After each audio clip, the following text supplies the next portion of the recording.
ಹಿಂದೂ ಅಂದ್ರಲ್ಲ ಯೋಗೇಶ ಗೌಡ ಅಲ್ವೇ? ಹಿಂದೂಗಳೆಲ್ಲ ಆದ್ರೆ ಕುಮಾರಸ್ವಾಮಿಗೆ ಹಾಕ್ಬಿಟ್ಟಿದ್ದಾರೆ. ಕುಮಾರಸ್ವಾಮಿ ಹಿಂದೂಗಳು ಎಲ್ಲ ನಮ್ಗೆ ಹಾಕ್ಬಿಡ್ತಾರೆ ಇರಲ್ಲ. ನಾವು ಹಿಂದೂಗಳಲ್ವೇ? ಯೋಗೇಶ ಗೌಡ ಅಲ್ವೇ?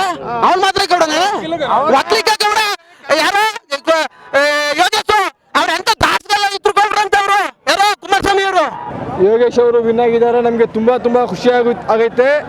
ಜಾಲಿ ಜಾಲಿ ನಿಖಿಲ್ ಖಾಲಿ ನಿಖಿಲ್ ಅಣ್ಣಗೆ ಮನೆಗೆ ಕಳಿಸ್ಬಿಟ್ರಿ. ನಾವು ಮುಸಲ್ಮಾನ್ ಎಲ್ಲ ಪಂಚರ್ ಹಾಕೋರಲ್ಲ, ನಾವು ಪಂಚರ್ ಹಾಕೊಂಡು ಯೋಗೇಶ್ ಅವ್ರಿಗೆ ಗೆಲ್ಸಿ ನಮ್ಮ ಟೈಗರ್ ಜಮೀರಣ್ಣ ಅವ್ರು ಹೇಳು ಮಾತಿಗೆ ನಾವು ವೋಟ್ ಮಾಡಿ ಯೋಗೇಶ್ ಅವರಿಗೆ ಗೆಲ್ಸಿದ್ದೀವಿ. ನೀವು BJP ಅವರು ನಮ್ಮ ಜಮೀರಣ್ಣ ಅವ್ರಿಗೆ ಏನೇನೋ ಹೇಳಿದ್ದೀರಾ.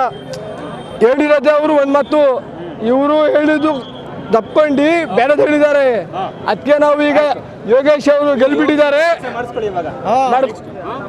ನಮ್ಗೆ ನಮ್ಮ ಜಮೀರಣ್ಣನ ಮೇಲೆ ಇದೈತೆ.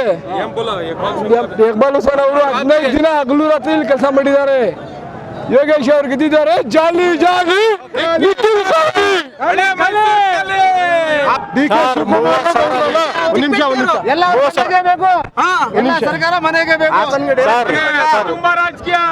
ಸಾಹೇಬರು 30,000 ಲೀಡಿಂಗ್ ಇಂದ ಗೆಲ್ಸಿ ಅಂತ ಹೇಳಿದ್ರು. ಅದೇ ಖಂಡಿತವಾಗಿ ನಮ್ಮ ಮುಸ್ಲಿಮ್ಸ್ ಓಟಿಂದ 30,000 ಲೀಡಿಂಗ್ ಇಂದ ನಮ್ಮ ಸಾಹೇಬರು ಗೆಲ್ಸಿದ್ದೀವಿ.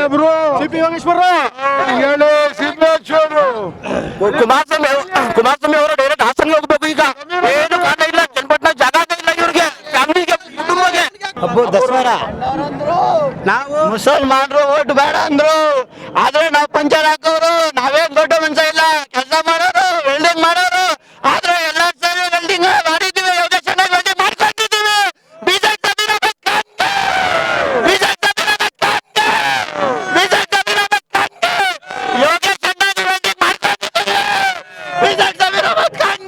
ಆದ್ರೂ ನಾವು ಅಲ್ಲಿ ನಾವು 2 ಬಾರಿ ಸೋತ್ರುವೆ, ತಾಲೂಕ್ ಬದಲಾಯಿಸ್ಕೊ ಬಂದಿಲ್ಲ. ನಾವು ನಮ್ಮನೆ ಮಗನ ಗೆಲ್ಸ್ಕೊಂಡಿದ್ದೀವಿ. ನ್ಯಾಯದಿರು ಕೈ ಬಿಡಲ್ಲ. ಇವ್ರದೇನಿದ್ರು ಒಂದೊಂದು ಎಲೆಕ್ಷನ್ಗೆ ಒಂದೊಂದು ದಾರಿ ನೋಡ್ಕೋತಾರೆ. ಇವ್ರೇನಿದ್ರು ಹಾಸನ ಜಿಲ್ಲೆಗೆ ಹೋಗಿ ರಾಜಕಾರಣ ಮಾಡಬೇಕು. ರಾಮನಗರ ಜಿಲ್ಲೆಯಲ್ಲಿ JDS ನ ಖಾಲಿ ಮಾಡಿದ್ದೀವಿ. ನಮ್ಮ ಸ್ವಾಭಿಮಾನ ಗೆದ್ದಿದೆ ಇವತ್ತು ಚನ್ನಪಟ್ಟಣದಲ್ಲಿ. CP ಯೋಗೇಶ್ವರ್ ಸ್ವಾಭಿಮಾನ ಏನು ನಮ್ಮ ಮಣ್ಣಿನ ಮಗ CP ಯೋಗೇಶ್ವರ್ ಸ್ವಾಭಿಮಾನ ಉಳಿಸ್ಕೊಂಡಿದ್ದೀವಿ. ಇವತ್ತು ನಮ್ಮ ತಾಲೂಕಿನವರೆಲ್ಲ ಒಗ್ಗಟ್ಟಾಗಿ ಅವ್ರು ಉಳಿಸ್ಕೊಂಡಿದ್ದೀವಿ. ಇವತ್ತು ಬುದ್ಧಿ ಕಲಿಸ್ಬೇಕು. ವಿಜಯೇಂದ್ರ ರಾಜ್ಯಾಧ್ಯಕ್ಷ ಅಂತಾರಲ್ಲ, ವಿಜಯೇಂದ್ರ ಇರ್ಬೋದು, ಅವ್ರ ಅಪ್ಪ ಇರ್ಬೋದು, ಫಸ್ಟ್ ಅವ್ರನ್ನ ಡಿಸ್ಮಿಸ್ ಮಾಡಿ ಅವ್ರನ್ನ, ಆಯ್ತಾ? ಟಿಕೆಟ್ ಕೊಡದೆ ಯಾವ ಕೆಲಸ ಕೊಡ್ತೀರಲ್ಲ ಈ ಥರ ನೀವು. ನಮ್ಮ ಸ್ವಾಭಿಮಾನ ಬಿಡ್ತೀವ ನಾವು. ತಾಲೂಕಲ್ಲಿ ಎಲ್ಲ ಗೌಡರು ಎಲ್ಲ ಜಾತಿದವರು CP ಯೋಗೇಶ್ವರ್ಗೆ ಓಟ್ ಕೊಟ್ಟು ಗೆಲ್ಸಿದ್ದೀವಿ. ಇದು JDS ಸೋಲು ಕಾರಣ ಅವರು ಇವ್ರದ್ದು ಓಟು ಅದ್ದಿಲ್ಲ ಅಂತ ಇವ್ರು ಹೇಳಿ ಅವ್ರಿಗೆ ಹೇಟ್ ಕೊಟ್ಟಿದ್ದು ಮಾತ್ರ. CP ಯೋಗೇಶ್ವರ್ ಅವರೆಲ್ಲ ದೇವೇಗೌಡರು ಕುಮಾರಸ್ವಾಮಿ ಎಲ್ಲ ಕಣ್ಣೀರು ಹಾಕಿದ್ದು ಏನು ನಡೆಯಲ್ಲ ಅಣ್ಣ, ಜನಗಳಿಗೋಸ್ಕರ ಅಲ್ವಾ? ಇಲ್ಲ ನೋಡಿ, ಎಲ್ಲ ಹೊಡಿಬಿಟ್ಟು ನೀವು ಮನೆಯಲ್ಲಿ ಬಂದು ಕಣ್ಣೀರು ಹಾಕಿದ್ರೆ ಏನಾಗಲ್ಲ ಸರ್. ಹೊಡೆದಿರೋದು ಆಚೆನೆ ಕಣ್ಣೀರು ಹಾಕಿದ್ರೆ ಜನಕ್ಕೆ ರಕ್ತ ಬರ್ತದೆ, ಏನೋ ಮನ್ಸು ಬರ್ತದೆ, ಬಂದು ಬೇಜಾರಂದಿಗೆ ಓಟ್ ಕೊಡ್ತಾರೆ. ಅವರೆಲ್ಲ ಮೋಸ 6 ವರ್ಷದಿಂದ ಇವ್ರಿಗೆ ನಾವು ಇದು ಮಾಡಿದ್ದೀವಿ, ಏನೂ ಇದಾಗಲಿಲ್ಲ.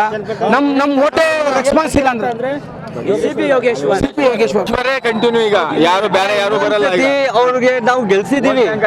ಗೆಲ್ಸಿ ಅವ್ರು ಕೆಲಸ ಮಾಡಿಸ್ತಾ ಇದ್ರೆ ಅವ್ರು ಎಲ್ಲೂ ಹೋಗ್ತಾ ಇರ್ಲಿಲ್ಲ. ಅವರೇ ನಮ್ಗೆ ಬಿಟ್ಟು ಹೋಗಿದ್ದಾರೆ. ನಮ್ಗೆ ಬಿಟ್ಟು ಹೋಗಿದ್ಮೇಲೆ ನಾವು ಹೆಂಗ್ ಭರೋಸೆ ಮಾಡ್ಕೋಬೇಕು? ಅವ್ರಿಗೆ ಸಂಪಾದನೆ ಮಾಡಿರ್ತಾ ಇದ್ರೆ ಇವತ್ತು ಈ ಪರಿಸ್ಥಿತಿ ಬರ್ತಾ ಇರಲಿಲ್ಲ. ಅವ್ರು ಏನಿದ್ರು ಅವ್ರ ಪಕ್ಷಕ್ಕೋಸ್ಕರ ಮಾಡೋರೆ, ಅದು ಬಿಟ್ಟು ಜನಕ್ಕೋಸ್ಕರ ಏನು ಮಾಡಲಿಲ್ಲ. ಜನ ತೋರಿಸ್ಬಿಟ್ರು ಸರ್ ಇವತ್ತು.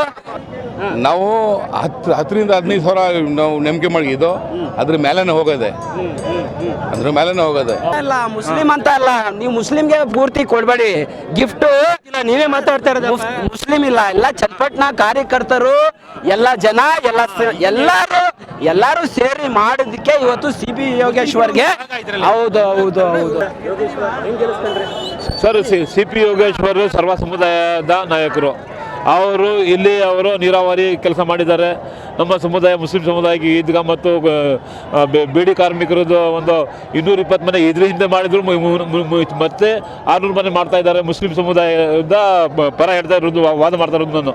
ಎರಡನೇದು ಏನು ಅಂದರೆ, ಸರ್ವ ಸಮುದಾಯಕ್ಕೆ ಒಂದೇ ಸಮಾನವಾಗಿ ತಗೊಂಡು ಹೋಗುವ ಒಂದು ನಾಯಕ ಅಂದರೆ CP ಯೋಗೇಶ್ವರ್ ಮತ್ತು ಈ ಸ್ಥಳೀಯ ಮಗನ ಜಯ. ಎಲ್ಲ ಸರ್ವ ಸಮುದಾಯ ಒಗ್ಗಟ್ಟಾಗಿ ನಾವು ಅವ್ರಿಗೆ ಜಯವನ್ನು ಗಳಿಸಲು ಗೆಲ್ಲಿಸಿದ್ದೀವಿ. ಈಗ ನಿಖಿಲ್ ಕುಮಾರಸ್ವಾಮಿನೂ ಕೂಡ ಒಂದು ಅವಕಾಶ ಕೊಡಿ ಅಂದರು, ಕಣ್ಣೀರು ಹಾಕಿದ್ರು. ಕುಮಾರಸ್ವಾಮಿನೂ ಕೂಡ ಕಣ್ಣೀರು ಹಾಕಿದ್ರು. ಆದರೆ ಈ ಕಣ್ಣೀರು ಜನಗಳಿಗೆ ತಟ್ಟಿದ್ದಿಲ್ವಾ ಅಂತ ಅವ್ರ ಸೆಂಟಿಮೆಂಟ್ಗೆ ಸರ್ ಬರೀ ಕಣ್ಣೀರು ಹಾಕ್ತಾ ಕುಂತ್ಕೊಂಡ್ರೆ ರಾಜಕಾರಣ ಮಾಡೋಕ್ಕಾಗಲ್ತು ಸರ್.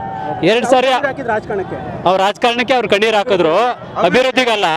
2 ಸಾರಿ ನಮ್ಮ ತಾಲೂಕಿನ ಜನ ಅವ್ರಿಗೆ ಆಶೀರ್ವಾದ ಮಾಡಿದ್ರು. ಮೊದಲನೇ ಬಾರಿ ಆಶೀರ್ವಾದ ಮಾಡಿದಾಗ ಅವ್ರು ಮುಖ್ಯಮಂತ್ರಿ ಆದವರು. ಮುಖ್ಯಮಂತ್ರಿ ಆದವರು ಏನು ಕೆಲಸ ಮಾಡ್ಬೋದಾಗಿತ್ತು ಅಂತ ಏನು ಕೇಳುವಂಗಿಲ್ಲ. ಎಷ್ಟು ಅನುದಾನ ತಂದು ಈ ತಾಲೂಕಿನ ಅಭಿವೃದ್ಧಿ ಮಾಡ್ಬೋದಾಗಿತ್ತು. ಆದರೆ ಯೋಗೇಶ್ವರ್ ಅವ್ರು ಮಾಡಿದ ನೀರಾವರಿ ಕೆಲಸನೇ ನಾನು ಮಾಡಿದೆ ನಮ್ಮ ಇದರಿಂದ ನಾನೇ ಅನುದಾನ ಕೊಟ್ಟದ್ದು. ನಾವು ಕಟ್ಟರೆ ಡ್ಯಾಮ್ನಿಂದ ನೀರು ಹೊಡ್ಕೊಂಡ್ರು ಅಂತ ಹೇಳಿದ್ರೆ ಹೊರತು ಈ ಜನರಿಗೆ ಯಾವುದೇ ಒಳ್ಳೆಯದಾಗುವಂಥ ಕೆಲಸನ ಮಾಡಲಿಲ್ಲ. ಅದರಿಂದ ನಮ್ಮ ತಾಲೂಕಿನ ಚನ್ನಪಟ್ಟಣದ ಸ್ವಾಭಿಮಾನದ ಜನ ಈ ತಾಲೂಕಿನ ಸ್ವಾಭಿಮಾನವನ್ನು ಉಳಿಸಿದ್ದಾರೆ. ಮೊದಲಾಗಿ ಈ ತಾಲೂಕಿನ ಎಲ್ಲ ಸ್ವಾಭಿಮಾನ ಮತದಾರ ಬಂಧುಗಳಿಗೆ ನಾವು ಈ ತಾಲೂಕಿನ ಪರವಾಗಿ ಹೃತ್ಪೂರ್ವಕವಾದ ಧನ್ಯವಾದಗಳನ್ನು ಅರ್ಪಿಸ್ತೇವೆ. ಹಾಗಾದರೆ ನೀವು ಹೇಳ್ತಿರೋದು ಕಣ್ಣೀರು ಹಾಕಬೇಕಾಗಿರೋದು ಜನಗಳ ಕಷ್ಟಕ್ಕೆ, ಕಣ್ಣೀರು ಹಾಕಬೇಕಾಗಿರೋದು ಅಭಿವೃದ್ಧಿಗೆ, ಕಣ್ಣೀರು ಹಾಕಬೇಕಾದ್ರೆ ಯಾವುದೋ ಒಬ್ಬ ಸರ್ಕಾರಾಧಿಕಾರಿ ಲಂಚ ಕೇಳಿದಾಗ ಅವರು ಆತ್ಮಹತ್ಯೆ ಮಾಡ್ಕೊಳ್ತಾರಲ್ಲ, ದುಡ್ಡು ಕೊಡೋಕ್ಕಾಗದೆ ಅಂಥವ್ರಿಗೆ ಕಣ್ಣೀರು ಹಾಕಿ ಅಂಥವನ್ನ ಸಸ್ಪೆಂಡ್ ಮಾಡಿಸಬೇಕಾಗಿತ್ತು. ಕಣ್ಣೀರು ಹಾಕ್ತಿದ್ದು ಯಾವುದಕ್ಕೆ ಕಣ್ಣೀರು ಹಾಕಬೇಕಾಯಿತು? ಕೆಲಸಗಳಿಗೆ ಕಣ್ಣೀರು ಹಾಕಬೇಕಾಯಿತು. ಅದು ಆಗಲಿಲ್ಲ ಅಂತ ಅನ್ಕೊಳ್ತೀನಿ. ನಿಮ್ಮ ಚನ್ನಪಟ್ಟಣದಲ್ಲಿ ಕೂಡ ಅನೇಕ ಸುದ್ದಿಗಳು ನನಗೆ ಬಂದಾಗ ಲಂಚಾವತಾರ ಜಾಸ್ತಿ ಇದೆ ಅನ್ನುವಂಥದ್ದು ಎಲ್ಲ ಒಪ್ಕೋತೀರಾ? ನಿಮ್ಮ ಚನ್ನಪಟ್ಟಣದಲ್ಲಿ ಕೂಡ ತುಂಬ ಲಂಚಗಳಿದೆ ಅಲ್ವಾ? ಅದಕ್ಕೋಸ್ಕರ ಕಣ್ಣೀರು ಹಾಕಿ ಅವರ ಕಿತ್ತು ಬಿಸಾಕೋ ಕೆಲಸಗಳು ಆಗಬೇಕಾಗಿತ್ತು ಅಲ್ವಾ? ಲಂಚ ಮುನ್ಸಿಪಲಲ್ಲಿ ಒಂದು 30-40 ಈ ಖಾತೆ ಮಾಡಬೇಕಾದ್ರೆ ಇವ್ರು ಮಾಡಿದ್ರು 25,000 30,000 40,000 ಕೇಳ್ತಾರೆ. ಈಗಲೂ ಕೇಳ್ತಾನೆ ಅವ್ರೆ. ಅದು ಸತ್ಯ. ಏನಾದ್ರೂ ಮುನ್ಸಿಪಲ್ಲು ಹದ್ಗೆಟ್ಟಿದೆ, ಅದು ಸತ್ಯ. ಆಮೇಲೆ ರೋಡ್ ಸರಿ ಮಾಡಿಸ್ಕೋಬೇಕಲ್ವಾ? ಇನ್ಮೇಲೆ ರಸ್ತೆ ಮಾಡ್ತೀನಿ ಅಂತ ಬರ್ತಾರೆ. ರಸ್ತೆ ಮಾಡ್ತೀನಿ ಅಂತ ಬಂದಾಗ ಇಲ್ಲಿ ಕೇಳಿ, ಅದು ಕಳಪೆ ಕಾಮಗಾರಿ, ನಾವು ಒರಿಜಿನಲ್ ಅದೆಲ್ಲ ಕೂಡ ನಾವು ನೋಡೋಕೆ ತಾಕತ್ತು ನಮ್ಗೆ ಕೊಡಬೇಕು. ನೀವು ಪೇಪರು ಅಲ್ಲಿ ಬಂದು ಕಣ್ಣೀರು ಹಾಕ್ಬೇಕಾಯ್ತು. ಈ ಥರದ್ದೆಲ್ಲ ಸೇರಿದ್ರೆ ಅಭಿವೃದ್ಧಿ ಆಗುತ್ತೆ ಹೊರತು ಕಾಮಗಾರಿಗಳ ಕೆಲಸಕ್ಕೆ ಗಾರೆ ಕೆಲಸ ನೀವು ಬರೋದಲ್ಲ ಅಲ್ವಾ? ಟೌನು ಲಿಮಿಟೆಡ್ ಅಲ್ಲಿ ಮೋರಿ ಹದ್ಗಟ್ಟಿದೆ, ಕುಡಿ ನೀರು ಹದ್ಗಟ್ಟಿದೆ, ಇದಿಲ್ಲ, ಏನಿಲ್ಲ, ಅಂಡರ್ಸ್ಟ್ಯಾಂಡ್ ಇಲ್ಲ. ಮೋರಿಗೆ ಇದು ಬಾತ್ರೂಮ್ದು ಬಿಡ್ತಾವ್ರೆ, ಎಲ್ಲ ವಾಸನೆ. ಅದೆಲ್ಲ ಕೆಲಸ ಕೂಡ ಪಟ್ಟಿ ಮಾಡಿಕೊಂಡು ಯೋಗೀಶ್ವರ್ ಹತ್ರ ಹೋಗ್ಬೇಕು. ಅವ್ರು ಸಿಗ್ಲಿಲ್ಲ ಅಂದ್ರೆ ನನ್ನ ನಂಬರ್ ಕಾಲ್ ಮಾಡಿದ್ರೆ ನಾನೇ ಯೋಗೀಶ್ವರ್ ಅವ್ರು ನಿಂತ್ಕೊಂಡು ಕೇಳ್ತೀನಿ. ಗೆದ್ರು ಅಂತ ಪ್ರಸಾರ ಮಾಡಕ್ ನಾವು ಬಂದಿಲ್ಲ. ಇಲ್ಲಿ ದೊಡ್ಡ ಊರಾದ್ರೂ ನಮ್ಮ ಚನ್ನಪಟ್ಟಣ ತಾಲೂಕಲ್ಲಿ ಮೋರಿ ಇಲ್ಲ. ಎಲ್ಲ ಮೋರಿಗೆ ಬಿಡ್ತಾರೆ. ಟಾಯ್ಲೆಟ್ ಎಲ್ಲ ವಾಶ್ ಗಲ್ಲಿಗಳಲ್ಲಿ ಮಾತಾಡಲಿಕ್ಕೆ ಆಗೋದಿಲ್ಲ. ಸರ್ಕಾರ 5 ಗ್ಯಾರಂಟಿ ಸುಧಾ ಅದು ಇದು ಬಂದಿದೆ ಸರ್. ನಮ್ಮ ಸಿದ್ದರಾಮಯ್ಯ ಮತ್ತು ನಮ್ಮ ಡಿ ಕೆ ಶಿವಕುಮಾರ್ ಏನು 5 ಗ್ಯಾರಂಟಿ ಕೊಟ್ಟಿದ್ದಾರೆ. ಎಲ್ಲ ಹೆಣ್ಮಕ್ಳಿಗೆ ಫ್ರೀ ಬಸ್ ಪಾಸ್, ಬರೀ ಆಧಾರ್ ಕಾರ್ಡ್ ಸರ್, ನಾನು ಹೇಳೋದು ಯೋಗೇಶ್ವರ ಹತ್ರಕ್ಕೆ ತಾಲೂಕಿನ ಚನ್ನಪಟ್ಟಣ ತಾಲೂಕಿನ ನಾಡಿ ಮಿಡಿತ ಏನು ಅನ್ನೋದು ಗೊತ್ತಿದೆ. ಅವ್ರ ಹತ್ರಕ್ಕೆ ಮಾಧ್ಯಮದವ್ರು ಹೋಗಿ ನಿಮ್ಮ ತಾಲೂಕಿಗೆ ಕೆಲಸ ಮಾಡಿ ಈ ರೀತಿ ಕೇಳ್ತಾವ್ರೆ ಅಂತ ಏನು ಹೇಳಬೇಕಾಗಿಲ್ಲ. ಅವರೇ ಆ ಭಾಗದ ಜನಸಾಮಾನ್ಯರನ್ನ ಮತದಾರನ ಕರೆದು ನಿಮ್ಮ ವಾರ್ಡ್ ಬಗ್ಗೆ, ನಿಮ್ಮ ಊರಿನ ಬಗ್ಗೆ ಏನು ಅಭಿವೃದ್ಧಿ ಆಗಬೇಕು, ಏನು ಮಾಡಬೇಕು ಅನ್ನೋದು ಅವರೇ ಕೇಳ್ತಾರೆ. ಇವರು ದೇವೇಗೌಡರ ಮನೆಯವರು ಅವ್ರ ಸ್ವಂತಕ್ಕೋಸ್ಕರ ಕಣ್ಣೀರು ಹಾಕ್ತಿದ್ರೆ ಹೊರತು ಚನ್ನಪಟ್ಟಣ ತಾಲೂಕಿನ ಜನತೆಗೆ ಕಣ್ಣೀರು ಹಾಕ್ಲಿಲ್ಲ. ಚನ್ನಪಟ್ಟಣ ತಾಲೂಕಿನ ಜನತೆಗೆ ಕಣ್ಣೀರು ಹಾಕೋದೇ ಯಾವತ್ತಿದ್ರು CP ಯೋಗೇಶ್ವರ್, ಚನ್ನಪಟ್ಟಣ ತಾಲೂಕಿನ ಅನ್ನದಾತ.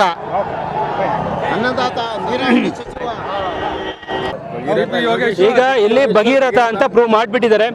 ಇದು ರೈಟ್ ನ್ಯೂಸ್.